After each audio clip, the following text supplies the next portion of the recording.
aku ngutip dari salah satu buku Atomic Habit, itu kita bisa memulai sebuah kebiasaan dengan meletakkan objek itu di dekat kita.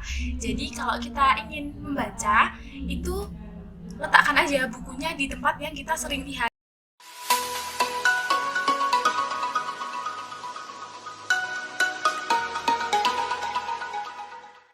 Assalamualaikum warahmatullahi wabarakatuh. Halo Sobat Nesma, kembali lagi di Podcast Nesma. Mungkin buat penonton setia Podcast Nesma di segmen kali ini baru berjumpa dengan saya. Maka dari itu, perkenalkan, nama saya Atia Najla Mairah, namun akrab dipanggil Lola. Salam kenal Sobat Nesma. Nah, di segmen kali ini menjadi segmen yang mungkin ditunggu-tunggu buat Sobat Nesma. Dan segmen kali ini menjadi segmen yang sangat penting karena di segmen kali ini kita membahas tentang di bidang literasi. Kira-kira kita manggil narasumber dari mana ya? Dan siapa sih narasumbernya? Sobat Nesma pasti penasaran.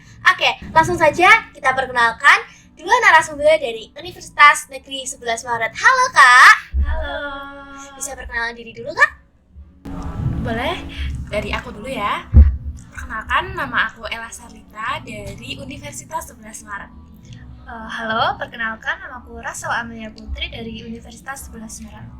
Nah, jadi Sobat Nesma udah kenalkan siapa aja sih narasumber kita kali ini. Dan kita mau bahas tentang seputar literasi juga ya Kak ya. Oke, jadi gini Kak.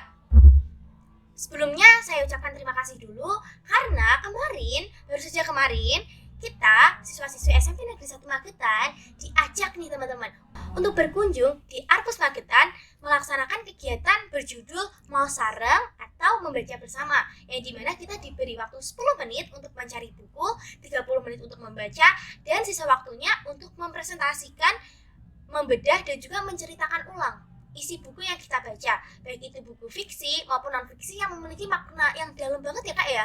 Nah, yang pertama nih Kak, kita boleh tahu nggak sih kakak tuh jurusannya apa di Universitas Negeri 11 Maret? Oh ya, jadi aku sama Mbak Rachel ini dari jurusan perpustakaan. Wow, keren banget jurusan perpustakaan. Siapa nih Sobat Nesma yang baru dengar kalau di universitas itu ternyata ada jurusan perpustakaan? Terus Kak, di universitas itu kan banyak banget nih jurusan-jurusannya. Kenapa kakak milih jurusan perpustakaan? Bisa diceritain ke Sobat Nesma? Boleh banget. Mungkin mulai dari aku dulu ya. Iya. Alasanku milih perpustakaan itu jujur sebenarnya ini bukan pilihan pertamaku ya. Karena aku gagal di SBMPTN, terus aku diarahin sama kakak sepupu buat ambil perpustakaan. Soalnya perpustakaan itu prodi perpustakaan itu banyak yang belum tahu kalau di universitas itu ada prodi perpustakaan, dan juga lowongan pekerjaannya itu lumayan tinggi, jadi lumayan banget buat aku gitu sih. Kalau dari aku sendiri, alasan ambil jurusan perpustakaan itu adalah karena aku dari SD itu udah suka baca. Terus sering berkunjung ke perpustakaan, tapi nggak tahu kalau mau kerja di perpustakaan itu aku harus ambil jurusan apa gitu kan. Terus suatu ketika waktu kelas 9 SMP itu ketemu sama salah satu pustakawan dan aku bertanya ke beliau, Ibu, kalau mau jadi pustakawan itu nanti jurusannya kuliah apa ya Ibu? Saya tanya gitu kan. Terus sama ibunya dijawab, ambil jurusan perpustakaan gitu. Terus abis itu berniat, nanti aku waktu kuliah mau ambil jurusan perpustakaan aja deh biar deket gitu sama buku gitu. Ternyata alasan dari kakak ini tuh menarik banget ya teman-teman. Yang pertama, ternyata perpustakaan jurusan perpustakaan jarang banget didengar sama orang-orangnya. Ini kebetulan aku juga baru dengar sih. Terus yang kedua, lapangan pekerjaannya juga lebih banyak ya Kak ya. Terus yang ketiga juga, ternyata hobi kita bisa mendorong kita buat kita menggapai sesuatu. Ya, soalnya seneng gak sih kalau apa yang kita suka, hobi kita itu nanti dibayar. Iya, jadi pekerjaan apa lagi ya Kak ya. Jadi buat teman-teman Sobat Nesma terutamanya yang suka membaca, menulis, itu juga bisa ya Kak ya. Yang berhubungan sama literasi nanti ambil jurusan perpustakaan, nanti jadi pustakawan gitu ya Kak ya. Ngomong-ngomong nih Kak, sebagai calon seorang pustakawan, amin ya Kak. Sebagai calon seorang pustakawan ini pasti hubungan sama literasinya tuh erat banget ya Kak ya. Terus hubungan sama literasinya tuh erat banget ya Kak ya. Nah, kakak-kakak ini punya nggak sih buku yang sangat digemari yang kayak wah ini buku bagus banget daripada buku yang lain, itu ada nggak sih kak? Bisa diceritain ke Sobat Snesma, mungkin nanti buku-bukunya sama terus bisa bertukar pikiran di kolom komentar. Kalau dari aku sendiri itu aku suka karyanya Andra Hirata yang Ayah sama Guru Aini. Kalau Ayah itu ceritanya tentang seorang ayah yang membesarkan anaknya sendiri dan perjuangannya itu nggak main-main gitu, tulus banget sayang sama anaknya.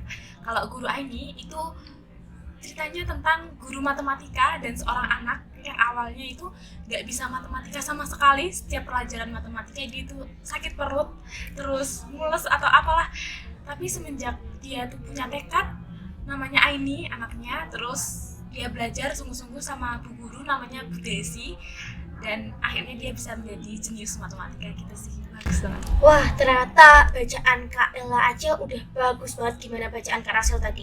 Jadi yang pertama tadi ayah, katanya perjuangan seorang ayah tuh emang benar-benar tulus. Terus kalau yang kedua, kalau kita punya tekad tuh emang nanti bisa mengalahkan semuanya gitu ya Kak ya.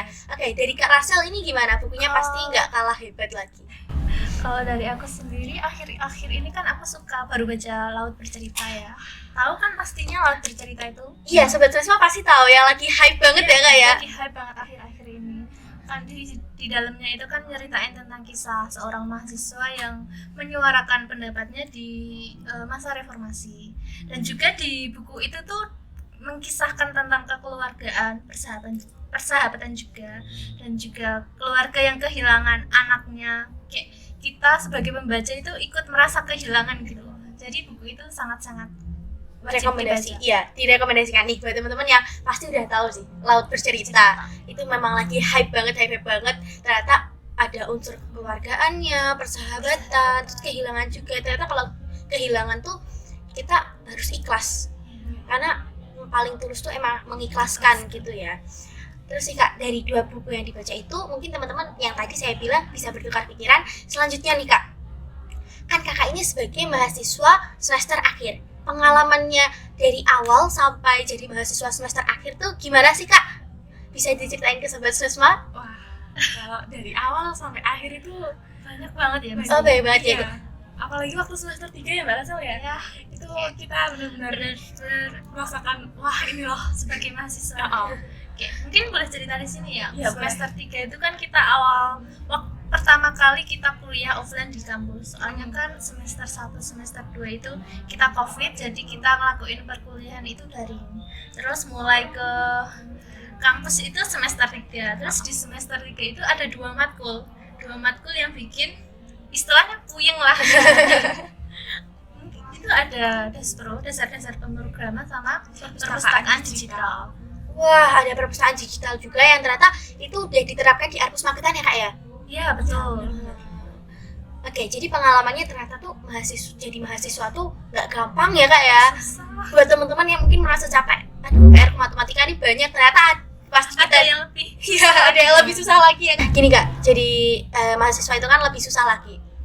Apa ada nggak sih kata-kata buat kita makin semangat biar wah ternyata kita harus lebih semangat lagi buat Sobat Snesma, jadi biar semangatnya membara gitu, ada nggak sih Kak, bisa disampaikan ke Sobat Snesma? kalau dari aku dulu ya Mbak Rasel ya. boleh. Kalau dari aku itu apa ya yang bikin aku semangat setiap kali aku down atau ini capek banget nugas, itu aku selalu mengatakan ke diriku kalau nggak apa-apa. Soalnya saat ini tuh kesulitan yang kamu hadapi itu adalah salah satu bentuk untuk membentuk kamu. Soalnya sebuah apa ya berlian itu nggak gitu aja gitu loh. Dia harus digores, harus diapa-apakan dulu supaya bisa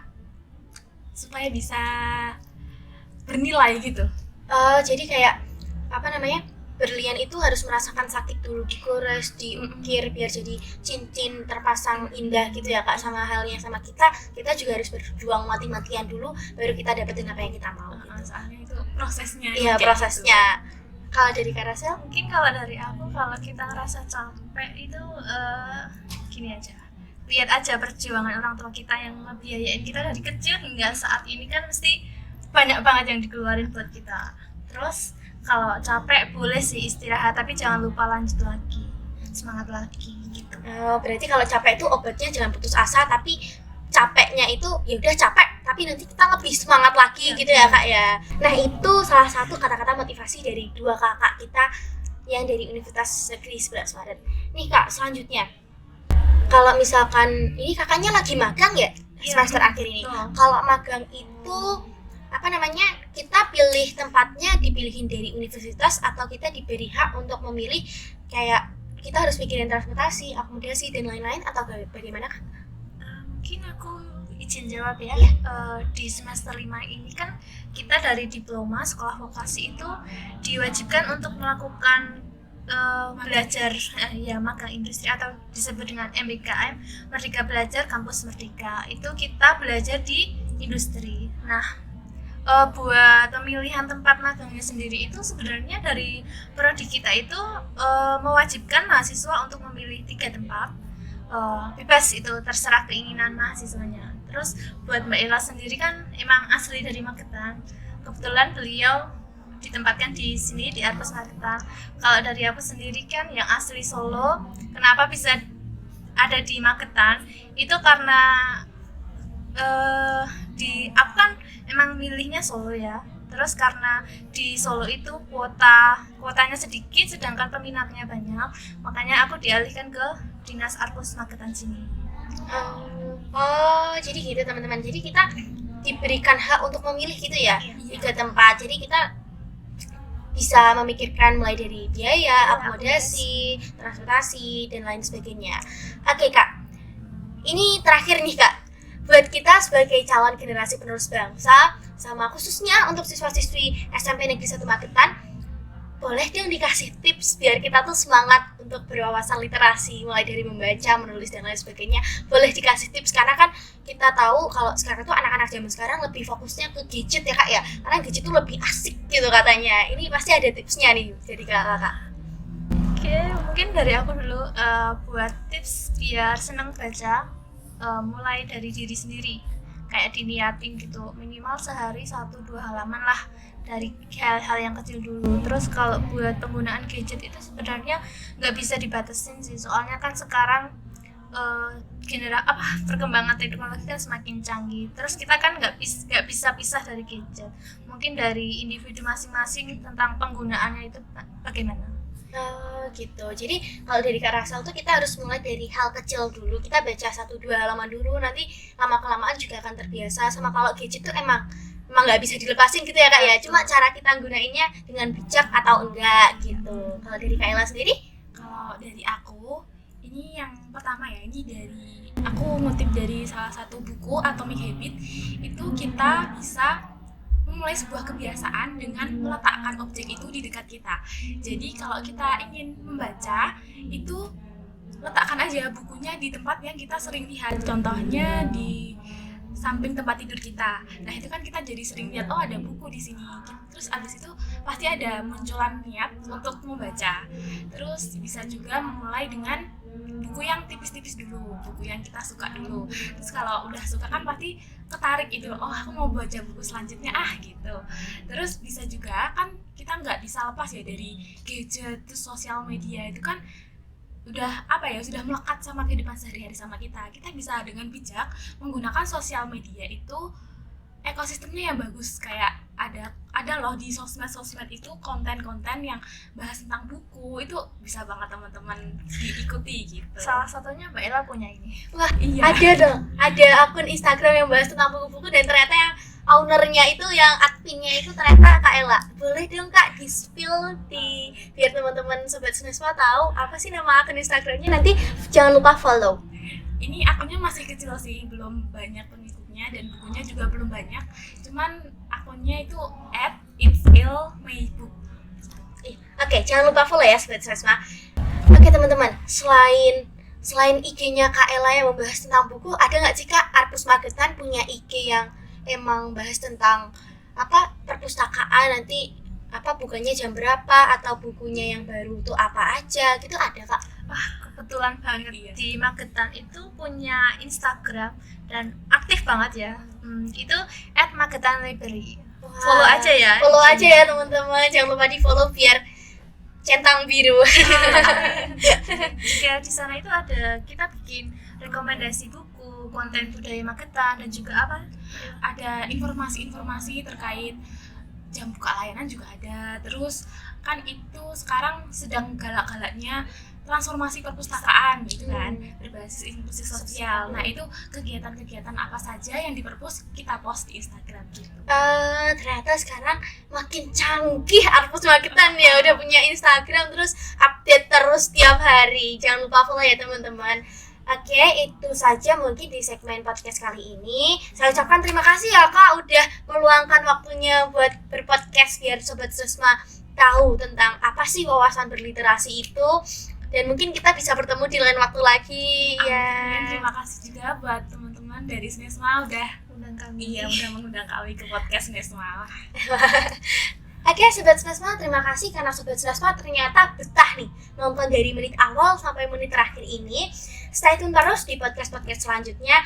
Barangkali bertemu sama aku, Lala. Mungkin itu saja yang bisa aku sampaikan sama kakak-kakak sampaikan. Sampai bertemu di segmen selanjutnya. Dadah!